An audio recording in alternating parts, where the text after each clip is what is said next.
The hearing will come to order. Committee on Armed Services is meeting to consider the nomination of Mr. John Phelan to be Secretary of the Navy. Mr. Phelan has had a distinguished career in the private sector. His background showcases his ability to manage complex business deals, to drive efficiency, and to deliver results.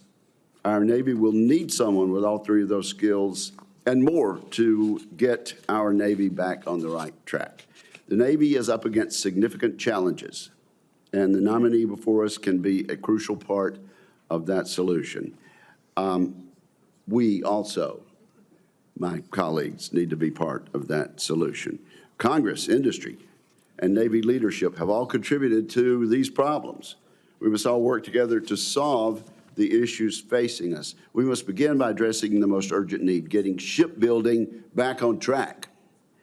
Our sailors have performed admirably in combat operations, but Navy leadership has been unable to grow the fleet, even as its budget has been increased. The Navy remains woefully short of the statutory requirement of 355 ships, the statutory requirement. Just about every major shipbuilding program is behind schedule, over budget, or irreparably off track. For years, we've seen significant delays. The failures are everywhere. Ford-class carriers, Virginia-class submarines, Constellation-class frigates, all are behind schedule. Every year, the Navy shipbuilding plan promises future growth. In reality, we've only watched as the fleet diminished. In December 2020, the shipbuilding plan said the Navy would grow to 315 ships by 2025. Here we are in 2025, and we have only 287 ships. It's clear that we have not gotten the job done. We have not gotten the job done. Together, we can work to fix that.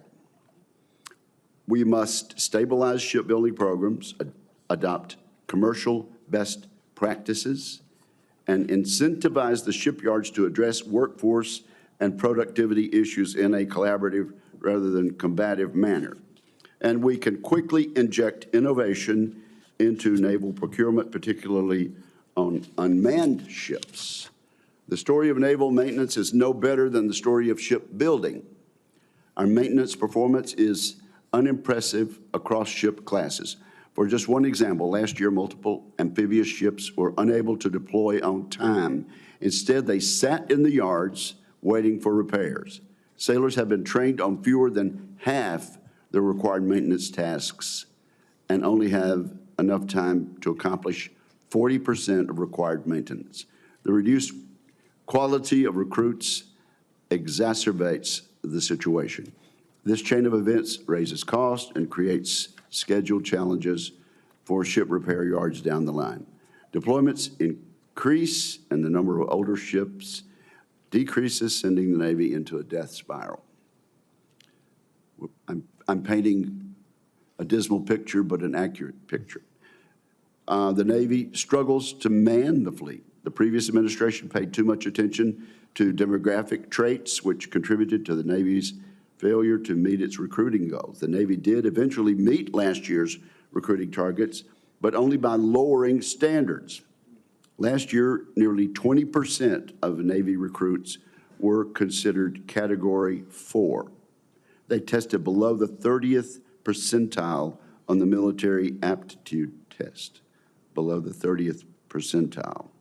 Recruiting has improved significantly over the last few months, but the Navy must keep up this recruiting pace for the next 3 years to fill the estimated 20,000 vacancies on our ships today. Consistently deploying undermanned ships exhausts sailors and creates real operational risks, as the Navy knows all too well from its own accident investigations. The stakes are high. We face a threat environment more complex than any since World War II. Our naval forces must be ready to operate in highly contested environments, from the Western Pacific to the Atlantic and from the North Sea to the Red Sea and beyond. The Navy's role in our national security is more important than any moment since World War II. At exactly the worst time, the service has been beset with scandals poor management, and a lack of vision. I'm pleased with the nominee's track record. He has rescued companies in distress.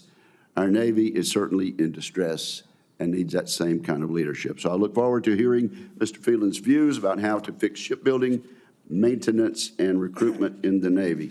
And I now recognize Ranking Member Reed for his opening remarks.